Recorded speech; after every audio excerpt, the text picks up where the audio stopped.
Hello, and welcome to another episode of Not Another Nutrition Podcast. This podcast is on dieting, being in a calorie deficit, fat loss, whilst breastfeeding. And this has been a long time coming. It's something that I've spoken on quite a lot before, my Instagram stories. It's something that I've talked about in various mentoring groups or Facebook groups, the Mentoring Lab. Our Mac Nutrition Mentoring Lab, that is, talking to other professionals who have been confused by misinformation. And the misinformation is quite prevalent, and it's something that irks me quite a lot because I see it's just a non-evidence-based realm. And I suppose a little bit of a chip on my own shoulder is that females in this realm being a little bit aggressive, as though being a female somehow makes them more of an authority, or having breastfed makes them more of an authority, which is not true. It's a bit like, if any of you are aware of Tim Noakes, the low-carb zealot, he believes he's more of an expert than anyone else, including, some of the world's leading experts and researchers, simply because he had diabetes, so therefore he's an expert on diabetes. Obviously, it gives you some insight, great. The problem is it only gives you the thing that makes us as humans a bit stupid, i.e. personal experience, because we often observe something and with our simple minds reduce that down to the most simple explanation and miss out all the nuance, which science allows us to understand. We miss some variables. We think that we did X and therefore Y happened, but actually we weren't aware of A, B, and C that were also happening that we didn't realize. Anyway, so there are several personal training pre-postnatal courses that I have seen people take, and it's annoyed me in the past because specifically the information's wrong, and secondly, it's also being delivered by people who you shouldn't really be trusting anyway, i.e. people without good qualifications. I'm questioning myself saying that because in this one specific instance, it was a nutritional therapist. And they're like, oh, it's from a qualified nutritional therapist. It's like, yeah, but there's no real such thing because nutritional therapy as a generalization is a joke. The entire premise and background for these alternative qualifications, these alternative practices are based in pseudoscience. That's not to say that every nutritional therapist is bad. Most are bad. But some are good because they've done the qualification and then had a realization of misinformation. This is why on Mac Nutrition Uni, some of the prerequisites that we require are not actually that good. There's not very many good nutrition qualifications out there in general, but sometimes just that exposure to misinformation, then when you come to Mac Nutrition Uni, it actually just gives you a better understanding of the whys because you've seen both sides of the coin, which I like to teach is, learn everything, learn both sides of the argument so that you have a fuller understanding so you can explain it to people from where they're coming from and their exposure. Anyway, off topic. So I dislike the misinformation in this realm because a lot of it is being taught in accredited #accreditation, accredited courses, and it's just plain wrong. So anyway, first and foremost, thank you very much to everyone who filled in the form on the website. That's why this has come about. I looked in the listener questions document on the podcast page on my website. We have an Excel spreadsheet that we update, and there was just loads of questions in this area. And actually, I'm going to make this episode very specific to not just breastfeeding, because there's lots of questions about nutrition and breastfeeding we could cover, but specifically this one that came up a bit. And then when I put up my Instagram story and said, any extra questions I'm going to be recording, and there's just dozens around losing fat whilst breastfeeding, calories whilst breastfeeding, etc. So specifically, the question comes back to milk supply more often than not, the adequate nutrition for the baby, because realistically, that's what mothers really, really care about, which is nice, obviously. And mothers and parents, I should probably say, but mothers are the one that obviously are breastfeeding. And People with mammary glands. There you go. That's probably the most PC thing you can say. People with mammary glands. Don't. Okay, just don't. But what's also cool is the body physiologically gives preferential treatment to the baby, to breast milk. So I'll talk about this later, but the nutrition in the breast milk is prioritized over the mother's needs. So actually the mother is the one at real risk of deficiencies as opposed to the baby. So getting into this, I wrote down a few comments, questions, or just 3 actually, here, about things people have been told. So for instance, I was told, I think this was by a healthcare visitor, I need at least 1,800 calories a day to maintain milk supply. But like today, I've only managed 1,200 calories. Can't remember where that was from. Maybe it was a question sent to me, and people getting overly worried. Another one, I've been told to eat 300 to 500 extra calories a day whilst breastfeeding. This was actually one that was said to us at a breastfeeding class. And it's not that bad. And it was said with good intentions. But it just annoyed me because have a basket by your sofa with biscuits to snack on, as it can be difficult to get up when you're holding a sleeping baby. It just was like, I get where you're coming from. And there's nothing wrong with biscuits, but just don't talk about nutrition. Just say snacks, whatever. Anyway, it was the way it was delivered. Maybe it was because I was about to become a new parent. I didn't like it. Here's the deal. Lactation. There is an increase in energy expenditure as a result of breastfeeding. Now, lots of people have asked me to quantify that, and I can't because it depends on whether you're breastfeeding one baby or more than one. It depends on how big that baby is, how fast that baby grows, you as a person, your genetics. And the other thing as well is you don't really need to know exactly how many, because lots of different things will change. Hold on 1 minute. I have a light here for those of you who watch on YouTube, and it was banging, sorry. And it was putting me off. So it depends on your person. You don't really need to know, but there is an elevation. Now, we can throw out figures, 200, 300, 400, 500 calories. They may or may not end up being in the right realm for you. We can throw out percentages, which sometimes are a little bit better because they're relative to, you'll see papers quoting 25% extra,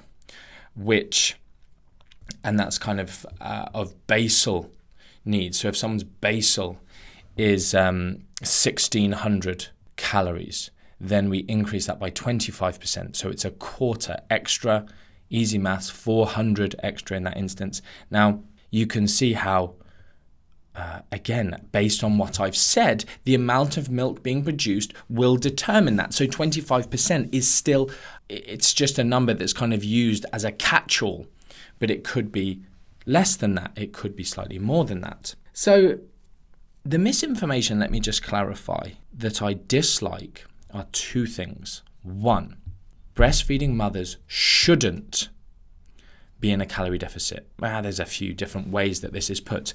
This is a myth. This is incorrect. Breastfeeding mothers shouldn't be in a calorie deficit. Morons. Anyone who said that, moron. 2, and just so you know, I'm 100% correct. If what I've just said has triggered you, go away. This is the safest thing. Go away and find out why you're wrong. Don't try and prove me wrong.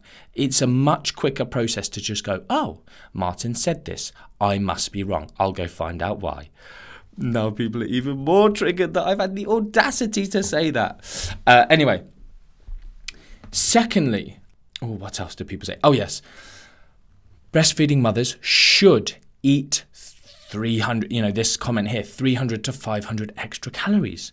Again, not a correct, absolute, generalizable statement. Just not correct. You do not need to do that. You do not need to supply exogenous, outside of the body, through food and drink, etc., calories to help your body produce milk. It's not a thing. Likewise, the amount you eat and this is a generalized statement, and I will clarify later as I carry on, but the amount you eat doesn't really change the amount of milk that you produce. It's as simple as that. You can be in a famine and your body still prioritizes your offspring. Bodies are clever like that. If you want to put a label on it, #evolution. So these myths are disempowering, they're incorrect, they worry people, and they make people put emphasis and effort where it shouldn't go, which is an issue. If a new parent or parents are focusing on getting calories in because their the milk supply is an issue, they're maybe not focusing on things that might actually help, and they maybe are stressing over this. And there is actually some interesting area. I'm not going to research. I'm not going to talk about it, but around stress and mood states and these kind of things, anxiety in new mothers and milk supply. So yeah, if anything, let's not overstress people about things that don't actually help them. Not that we ever want to cause undue stress, but giving someone a small level of attention to an area can sometimes be good, obviously. So I'm just going to read you this. In most populations, no significant relationship between maternal weight loss and lactation outcomes has been found. So these, pre-postnatal courses who are teaching people no calorie deficit, let me break this down for the most simpleton that disagrees with me. Hundreds of thousands, in fact, probably millions, almost certainly millions of women have been in a calorie deficit whilst breastfeeding and have been able to grow a healthy child.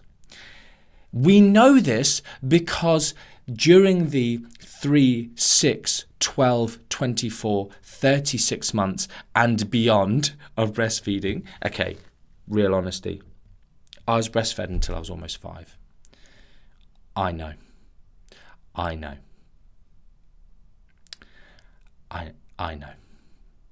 Let's move on. WTF. Anyway, lol. It's crazy, isn't it? I can't believe it. I can still remember breastfeeding. Anyway, where were we? Then my little sister came along 5 years later. Num-nums were gone. Actually, num-nums. What talk? That's what I used to call it. One of my tour talks, I started talking about num-nums. It's just funny, isn't it? Anyway, let's carry on. Millions of mothers have been in a calorie deficit whilst breastfeeding. The problem is when you start talking about calorie counting and some of the external stuff to this, external societal pressures, there is a conversation to be had there. Fantastic. But people are so dumb that they can't separate the two. I.e., people just go, no, you should just eat healthy. Right, well, if someone just eats healthy and loses body fat, they're in a calorie deficit. So there's a difference in question of counting versus, really going quantitative with it versus the physiological or physics, the process of the mathematical situation of there is more energy coming out of the body than going into it. So, a little bit of a rant there, sorry. But my point being is the question and the stress of a woman going, I would like to, I feel ready to, I want to try and lose some body fat whilst breastfeeding. And, what's quite funny is you see this contradictory information in when you go for your checkups and stuff. It's like, okay, when you start breastfeeding, you'll need to eat 300 to 500 extra calories. And then on the next line, it's like essentially trying to encourage breastfeeding. It's like, breastfeeding is an excellent way to lose weight. It's like, well, people aren't going to lose weight if you tell them to eat an extra 500 calories to replace it.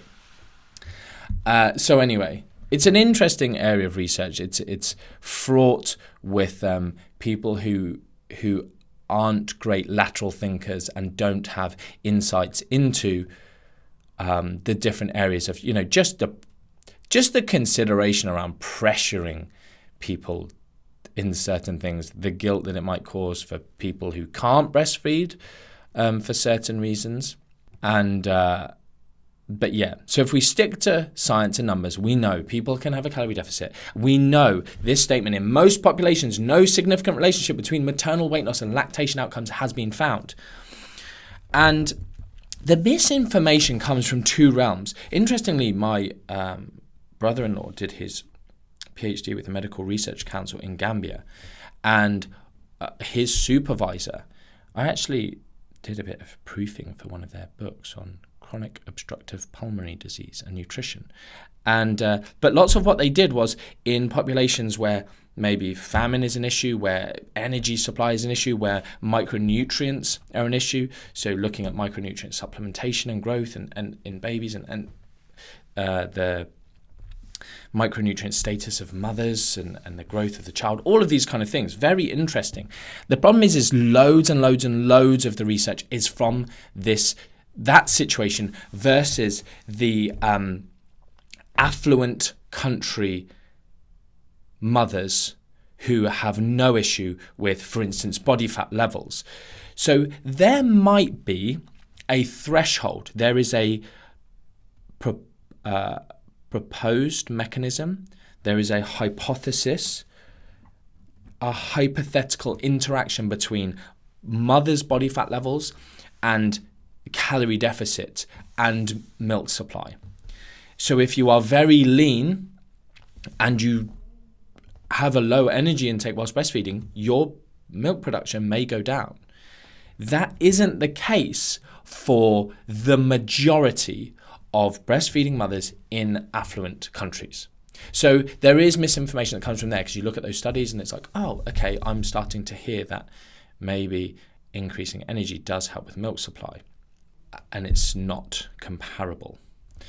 Secondly, animal studies, like suckling rats. The difference in this instance is, as I mentioned earlier, like 15 to 25% increase in energy needs or energy expenditure. This is one of the other confusions. So I catch myself when I say needs, because I know what people hear. I hear needs from a academic point of view, as in the needs of the body. And I understand that you can supply those needs of energy with endogenous stores of fat, energy within your body, or carbohydrate or protein, it's all energy, but you can take it from your stores. You don't have to supply it through food and drink. So it's this expenditure that we will then either use. So one of the things is prolactin, which is, and oxytocin are two hormones that are released, and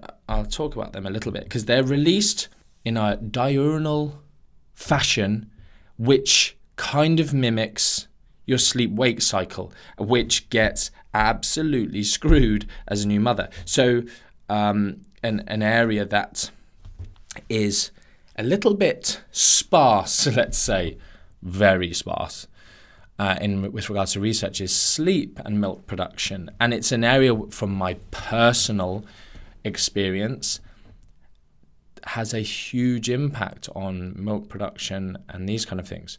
So, and in the lab, I've often tried to provide some practical information of, if your partner or you or whoever is or friend or whatever is really struggling, the consideration around pumping milk using a breast pump, and we know that suckling, feeding on demand, suckling, the action of that actually helps with production. That's one of our main things, is feeding on demand actually is helping with lactation and milk supply.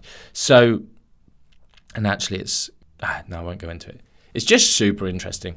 But anyway, so pumping extra, but then basically doing a bottle feed, like the teats that you can get on bottles now. You obviously have to try. It's a tricky one. Don't go straight in going, as like the husband or the friend or the whoever partner.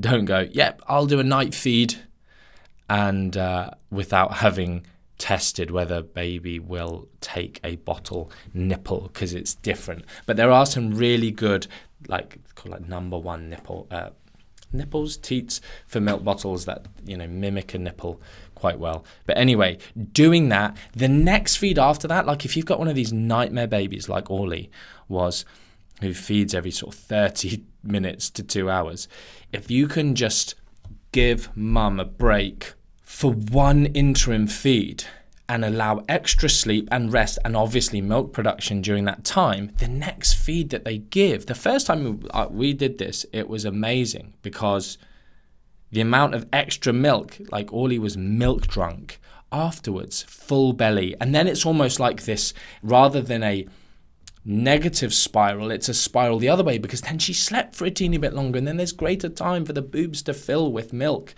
etc., etc. So the reason I laughed there is just because I remembered the first time did that, like just the size increase with and like the turgidity of the breast. It was mental. It was like a football.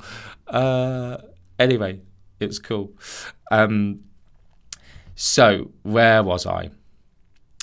Misinformation, rat studies, suckling. Yes, good, I'm back. The increase in energy needs in rats is like 300% or more. So, and this is when, people compare animal studies, and it's just like, just don't.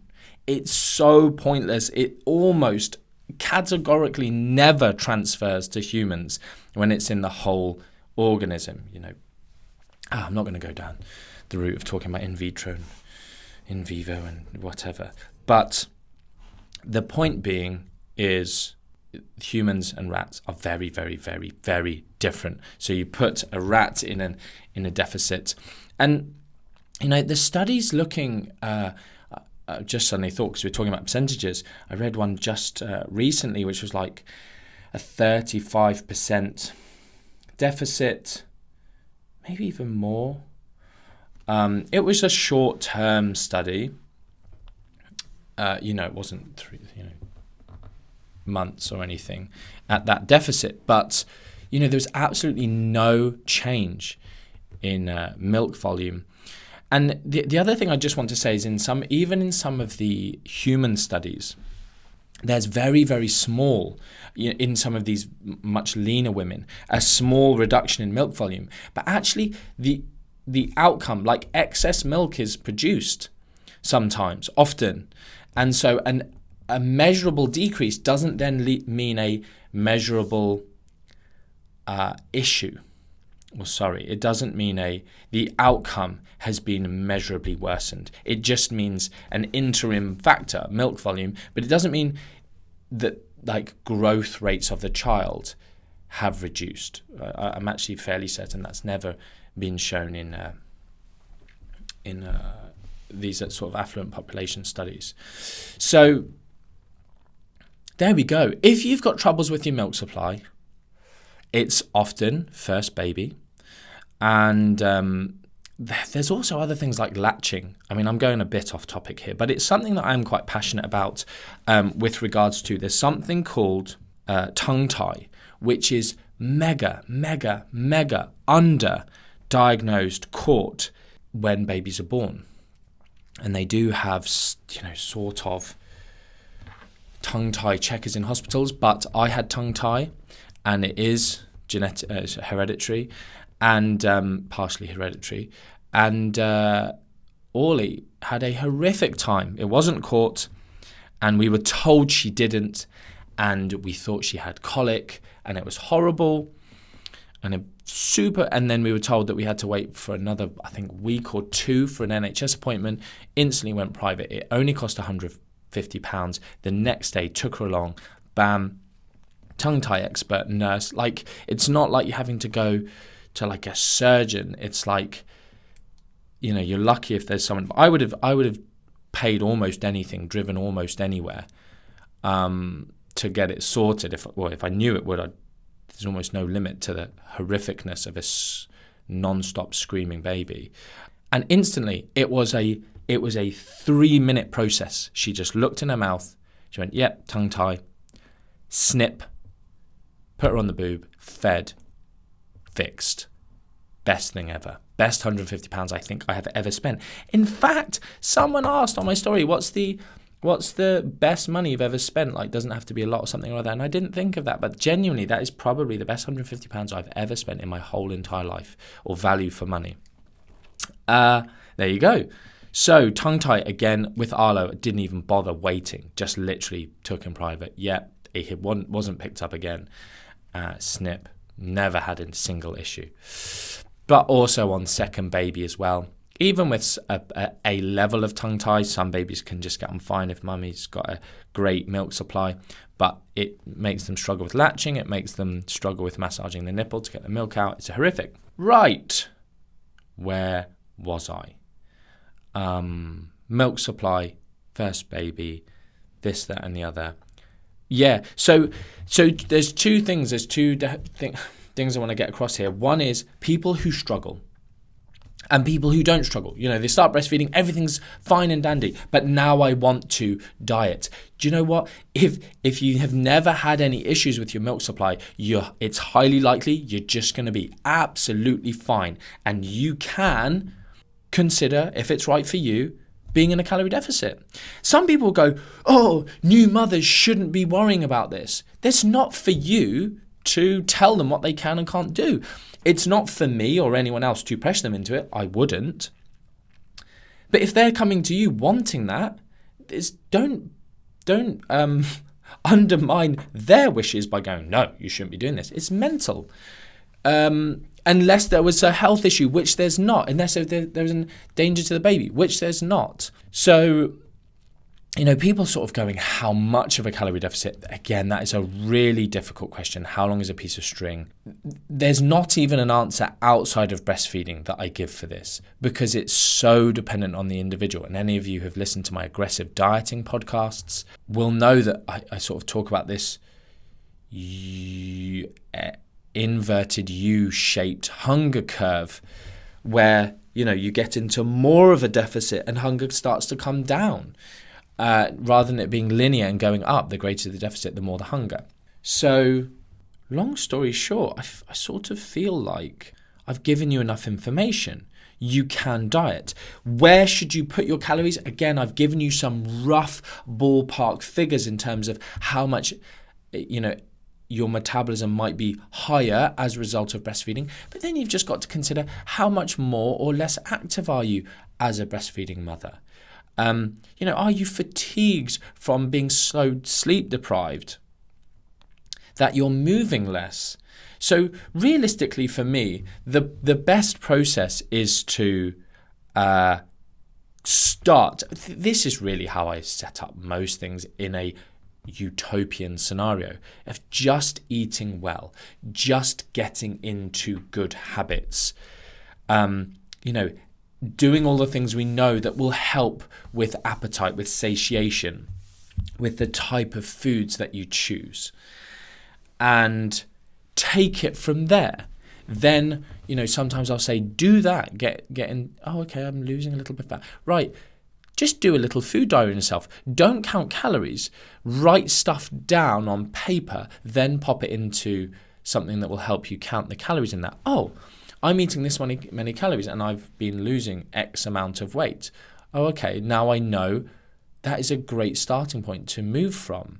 The other thing that I will say is breastfeeding does not guarantee weight loss. So in studies where there is like purely breastfeeding mothers versus entirely formula-fed babies, mothers who are entirely formula feeding, and the comparison of weight loss. And the data is equivocal. You know, people are like, breastfeeding is amazing for weight loss. And it's not as clear cut as that, actually. there's maybe a tendency towards it, but it's not dramatic, simply because in studies, even studies that show, okay, breastfeeding mothers seem to have, they often use a term, less pregnancy-related weight retention, I think is what they say. Retaining more of the weight that you gained from pregnancy. Postpartum weight retention maybe is a phrase that's used.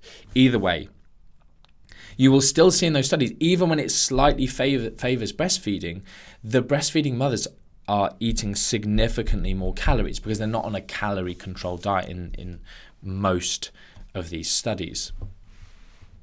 It's just looking at what's called like ad libitum eating, just eating as you will. Now, even without breastfeeding in the mix, just by eating better, often we can, the Hall study where it's like 0 processed foods and they're in a 600 calorie deficit without counting a single calorie. We see that in all different kinds of studies and different methods of calorie reduction without counting calories. Non-tracking methods, as we call them in Nutrition Uni. So we have this instance. Lucy's going to have to cut out that big pause there. What time am I on? Don't know. So we know that it's not a guarantee. So there does need to be some level of brain power, some effort, some specificity in our eating to guarantee weight loss. Doesn't mean you have to count. But you can. It's not an issue.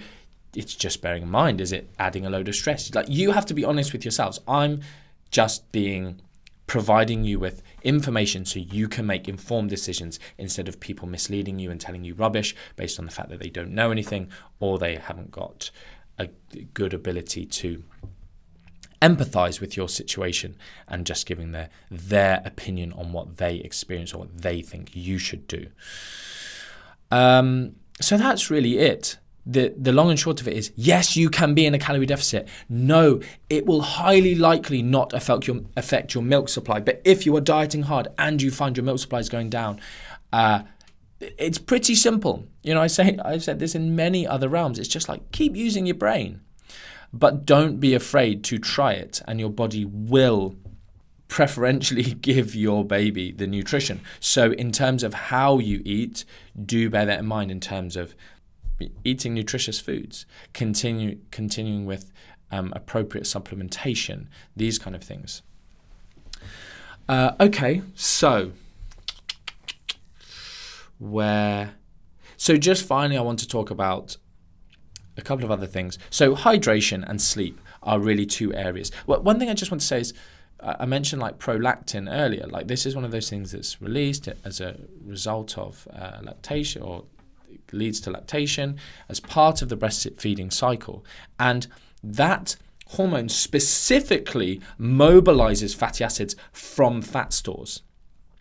So it's just another physiological way to just, like, the body's doing that on purpose. The idea that we have to provide these exogenous, outside of the body, from food and drink, calories through biscuits or whatever, to make sure our body produces milk. It's just silliness. Like, the body's clever. You can observe it over millions of women that it's happened. It's just the fact, if you give it this title or you count the calories, suddenly someone takes issue with it.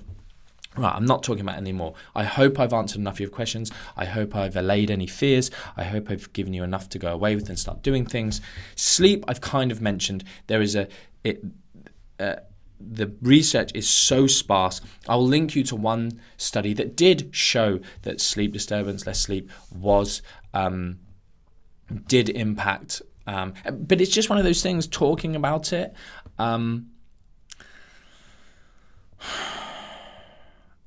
I don't know how much I can help you. I don't know how helpful that information is, because sleep gets screwed. It's just, it's more like, if you're a partner, anything you can do to help them get good sleep. If milk production is an issue, especially in the first 1 to 2 weeks, anything you can do is really helpful. Hydration, finally, is a big one. Lots and lots of new mothers will get this massive just thirst reflex literally at the onset of breastfeeding, which is great because it tells them to drink and they maintain their hydration. Now, for lots of individuals who, again, people who do not struggle with milk supply, hydration, because you have such great water stores in your body, it doesn't really impact milk volume, milk supply to any great extent until it's a chronic issue. So the idea of like people over drinking to somehow make more milk, it doesn't work. Like, you just need to get to adequate, which is the same as everything else. Like, pay attention to urine color, for instance, pale urine, and you're winning. So the hydration side of things is, yes, you will need to drink more to maintain hydration. Like all of that fluid that's being sucked out of you by your baby, you need to be replacing. Milk has a high water content, so it's as simple as that, really.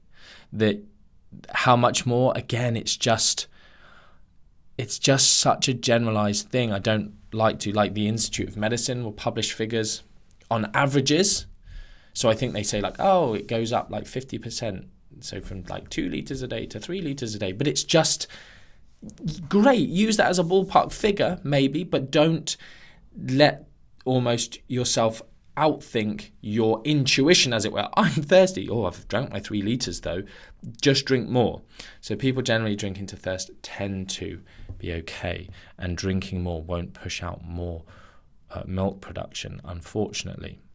Right, I think that's everything I really wanted to say. I've gone on. This is probably a lot longer than I wanted it to be. Hopefully you've enjoyed it. Some insights in there into num-nums. And I hope this is helpful. It's an area I'm just super interested in and passionate about helping people with. So any questions, I'll do a post on Instagram, probably Facebook about this.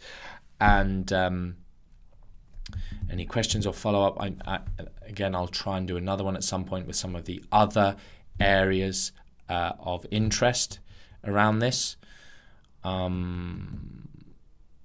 Cool. Reviews as well of the podcast. If you find this stuff useful, please do leave a review on iTunes. It's I think I've been top 2 on iTunes now for a while, which is pretty cool. Until next time, much love.